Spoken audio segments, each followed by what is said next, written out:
ചോറ് അടുപ്പത്ത്, ഉള്ളി വാട്ടണം, പിന്നെ അതാ വെണ്ടക്കായ അങ്ങനെ അരിഞ്ഞ് കൂട്ടുന്നുണ്ട് നമ്മുടെ അസിസ്റ്റൻ്റ്.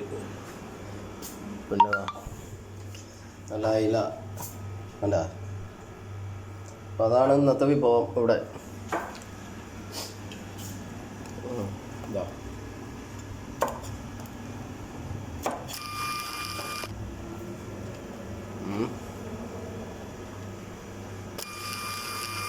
പിന്നെ എന്തുട്ടാ ഇത് നോട്ടേട്ടാ. ഇതാ ഫ്രിഡ്ജിൽ ഇതാണ് അച്ചാർ. എന്തൊട്ട് അച്ചാറാണെന്നറിയാമോ? ഈ ഈത്തപ്പഴം അച്ചാർ. ഇതാ ഇത് ഇഞ്ചമ്പുളി.